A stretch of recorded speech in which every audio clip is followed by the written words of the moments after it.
So I am well aware of the fact that it sounds unrealistic to talk about removing Donald Trump from office because we have no standards in this country. We just let politicians commit crimes with impunity and get away with corruption. But after he crossed a new line this week, it would feel irresponsible to not have a serious conversation about invoking the 25th Amendment or even impeachment because this man is a danger to the country. And we need to treat him like the danger that he is. And I say that because he became unreasonably enraged by a PSA that 6 Democrats released where they simply tell members of the military to disobey illegal orders.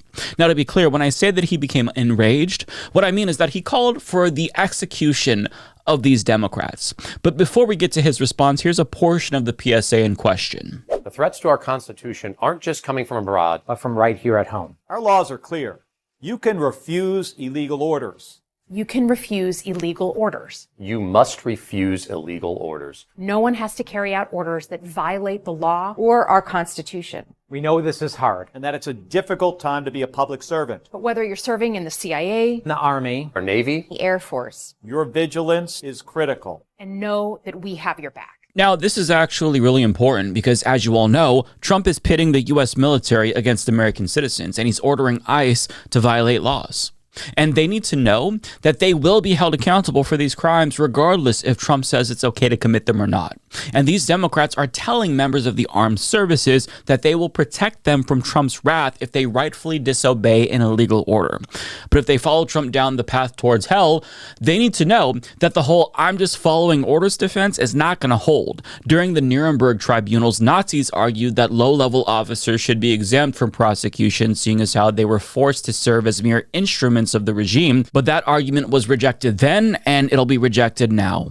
And all of the things that Trump's low-level cronies are doing will catch up to them at some point. But Democrats wouldn't even need to make that PSA if Trump wasn't using the military to invade U.S. cities. And aside from the military, Trump's Gestapo also needs to hear that message too, seeing as how they seem to think that they're going to get away with all of the atrocities that they're committing. Case in point, a Chinese immigrant in ICE detention was found dead with his hands and feet tied behind him.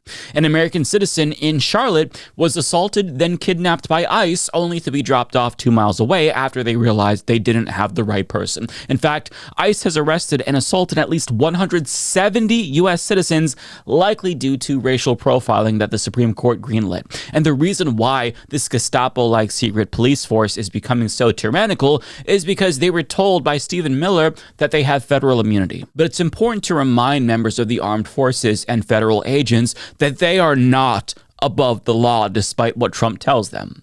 But here's what he said in response to that PSA. It's called seditious behavior at the highest level. Each one of these traitors to our country should be arrested and put on trial. Their words cannot be allowed to stand. We won't have a country anymore. An example must be set. He then shared posts calling them domestic terrorists, along with calls for them to be charged with sedition. And he shared a post calling for them to be hanged. And finally, he said it was seditious behavior punishable by death. So he's calling for these Democrats to be murdered for simply saying that members of the military cannot comply with unlawful orders, which is a fact. And if he were smart, he'd say, my administration, of course, is upholding the rule of law and the Constitution, and the mere accusation that we would give unlawful orders in the first place is deeply offensive. But he's not saying that because he knows that he is. But since the Supreme Court gave him near absolute immunity, he's not even trying to give himself plausible deniability because why would he? He knows he can say and do whatever he wants and get away with it. So he's basically admitting, yeah, bitch, I'm telling them to break laws, and they have to do it because the law is what I say it is. And this was literally the defense that was offered by his White House press secretary. They are literally saying to 1.3 million active duty service members not to defy the chain of command, not to follow lawful orders. Actually, every single can refuse an illegal order, which but is they're suggesting, Nancy, that the president has given illegal orders, which he has not. Every single order that is given to this United States military by this commander-in-chief and through this chain of command, through the Secretary of War, is lawful. Amazing. He's not telling them to violate laws because the law is what he says it is. Therefore, anything he commands is automatically legal by definition. As Trump put it, he who saves his country does not violate any law, Right, Carolyn? And that authoritarian philosophy is clearly guiding how he governs, hence why his regime has been so goddamn lawless. Hence why he's trying to overturn constitutional amendments with executive orders. Hence why he's subverting Congress by taking away money that they've already appropriated.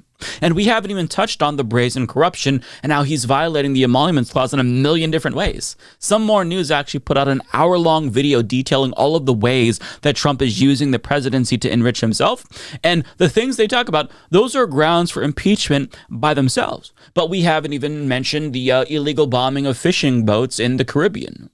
And now he's prosecuting the drug war in the same way that Rodrigo Duterte of the Philippines did. The only difference between the two of them is that Duterte is awaiting prosecution at The Hague as we speak, whereas Donald Trump knows he'll never see a day in jail in his entire fucking life for the crimes that he's committing. Because we have a system where our Supreme Court said he has near absolute immunity, so he's above the law, and since they granted him that immunity, well, he's behaving as if he's above the law, because why wouldn't he? But now we've reached this point where he's literally calling for the execution of his political opponents. And this comes months after he has weaponized the DOJ to go after his political enemies. We are dealing with a petty tin pot dictator who's behaving as if he'll never be held accountable for his crimes, because he probably is never going to be held accountable for his crimes. But even though it's not too difficult to imagine our dementia-ridden president getting worked into a tizzy by himself, seeing as how, this is somebody who calls female journalists piggy, I'd guess that Stephen Miller's overly hyperbolic, screechy reaction is what initially set Trump off, because Miller has a lot of influence on the Trump regime. And just to show you what I mean, here was his reaction on Fox News. This is crazy shit. It truly is an incredible video, Stephen, and one that you see as insurrection? It is insurrection, plainly, directly, without question. And when you have one of the lawmakers on that video being unable to state in, as you say, lengthy cross-examination, a single so-called illegal order, it just proves the point. It's a general call for rebellion from the CIA and the armed services of the United States by Democrat lawmakers, saying that you have not only the right but the duty and the obligation to defy orders of the commander-in-chief, that those who carry weapons in America's name should defy their chain of command and engage in open acts of insurrection, that the CIA, the clandestine service, which isn't even legally authorized to operate in the United States, should engage in, again, acts of rebellion and insurrection. These lawmakers should honestly resign in disgrace and never return to public office again for even daring to think, let alone to say these words and to say them proudly. But it shows what a dangerous moment we're in. We have seen the Democratic Party nurse the flames of violence and insurrection against the federal government for the last 10 months. It's like nails on a chalkboard, and he's wrong. But I'm assuming Trump watched that segment and thought, yeah, they're nursing the flames of violence, so we should kill them for being so violent or something. And I love how everything is insurrection to these dipshits. It's like they learned a new word on January 6th, and now they just call everything insurrection, even though that's definitionally not the case. And we already know that if a Democratic president was committing even a fraction of the crimes that Trump was committing, every single one of these people, Stephen Miller, Carolyn Levitt, Donald Trump himself, would be shrieking at the top of their lungs about how this is wrong and how he has to be removed, rightfully so, might I add. But since it's Daddy Trump, the so-called small government anti-tyranny Republicans are too cucked to be principled and say enough is enough once and for all. For example, when Mike Johnson was asked about Trump's comments, he had some really strong words. He had a condemnation, although it wasn't for Donald Trump. It was for the Democrats who he threatened to kill. The president posted that Democrats who urge service members to not follow illegal orders should be punished, it should be seditious, conspiracy, and punishable by death. Give me a response to that. Look, I know the DOJ and the Pentagon are looking into the legality of all that, but what I can address is what everybody knows. That was wildly inappropriate. It is very dangerous. You have leading members of Congress telling troops to disobey orders. I think that's unprecedented in American history. And as the father of a young man who is, at the Naval Academy, going to be joining the service, I know young soldiers, airmen, sailors, they don't need that kind of nonsense from people in Congress. It is very dangerous. At a very dangerous time. I'm going to let others define what it is, but it's wildly inappropriate. Incredible. Telling service members to disobey illegal orders is very dangerous, but calling for the execution of people, that's A-okay. Sure thing, Mike. Sounds legit. Listen, what we're watching is political theater from the Republican Party on a mass scale. So many Republicans who once denounced Donald Trump and called him a clown are licking his boots because they feel like they have to, seeing as how defying him would jeopardize their political careers because the base loves him. But guess what? The political winds, slowly but surely, are starting to change, and Trump is starting to lose the political clout that he once had. He's no longer untouchable, and these Republicans may soon have the political capital needed to dump this orange piece of shit once and for all. There's no question that he's committing high crimes and misdemeanors. He's already mentally incapacitated and unstable enough to the point to warrant invocation of the 25th Amendment, in my opinion.